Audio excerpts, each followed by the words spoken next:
Internal party censuses, official Green Party data, not me, not outside forces, have indicated that in most Green parties, the majority of their dues-paying members are teachers and social workers. Now, if any of you are teachers or social workers, or know teachers and social workers, you can imagine what happens if those people go off looking for the truth and don't find it. Right? They then become a principal because they found power instead, or some other sort of administrator. Okay, so what about the failure of the far left? I mentioned before, some of the far left has been crushed. Groups like the Socialist Party of the Netherlands, Die Linke in Germany have stagnated under 10%. Why? Let me throw out some reasons. First of all, sectarianism. The Green left in the Netherlands was once asked, what was their greatest enemy? Unbridled, unchecked capitalism or destruction of the environment. Not realizing the camera was running, their leader said, neither. It's the Marxists in the Socialist Party of the Netherlands. So that gives you an idea of the Dutch. In France, you have a group, a Trotskyist group called the League, Revolutionary Communist League. It's now cross-dressing as the new anti-capitalist party. It refused to have anything to do with any of the other groups on the left. And in response, it missed the 5%. It had a decline in the vote. However, the French Communist Party, not a group with a history of being non-sectarian, but times change, allied with the Parti de Gauche, which is a left-wing split from the Socialist Party, allied with a number of other small socialist groups, Movement for Socialism in the Republic, etc., etc. Even some local branches of the anti-capitalist party, even the critical support of a few anarchist collectives. The result was that they stopped their vote decline, their hemorrhage. They'd only gotten like 3%, something like that, in the last major presidential election. And as I said, they got close to 7% in this election. And they've put forward the idea of this left front being open to everybody to the left of the socialists, to the social democrats. That anybody can join without giving up their own organizational affiliation. Now, I'm just talking about the major sectarian problems. Obviously, there's all sorts of tiny little groups in these European countries that have 100 members and don't want to have anything to do with anybody. Okay, so sectarianism is one problem. Another problem is outright anti-communism and red baiting.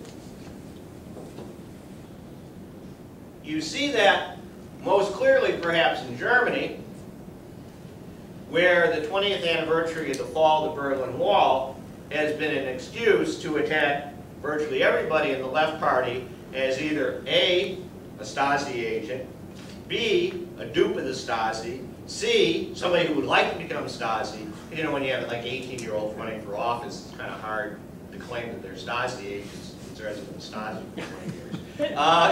But that doesn't stop them. And they go on and on with long, full-color editorials about how Germany's been afflicted by 2 dictatorships in the 20th century, and we've reconciled with the first, the Nazis, but we've never come to grips with the second. And maybe isn't it time that we fire more civil servants who might have one day, one way be affiliated with Stasi, or have been members of the East German Communist Party, or had family members who are members of the East German Communist Party, or whatever. Now, there's a problem here because the left party has not only people from the old East Germany, it also has radical trade unionists from the metal workers, dissidents from the Social Democratic Party, most notably former party leader Oscar Lafontaine. Well, with Oscar Lafontaine, they attack him, which is sort of strange, as being worse than the East Germans. Because after all, he should know better. And when all else fails, maybe it's because the name Lafontaine, the German press, this is really quite bizarre, it seems to me, attacks him for being French. Now, we're not talking about the birthers movement here. They all admit he's a German citizen. Okay, so the German right-wingers aren't as nutty as our right-wingers. I mean, who is?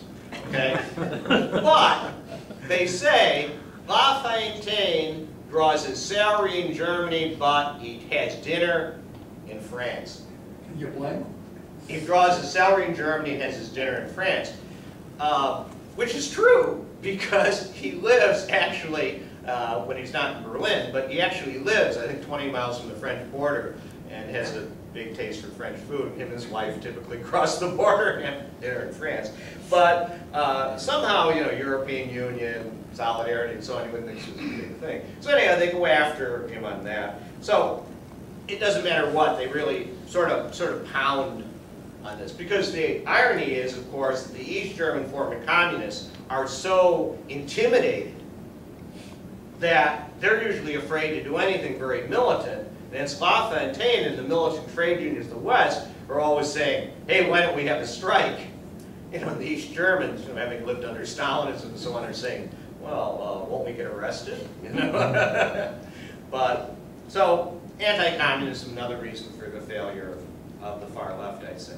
But there's another more subtle thing, and that is many things have come out of the United States. Velveeta, white bread, nuclear bombs, various, you know, genetically modified foods, and so on. But also you have politics being influenced by the United States. So you have a certain Americanization of European politics. Or, put differently, politics is a circus. Let's take Italy.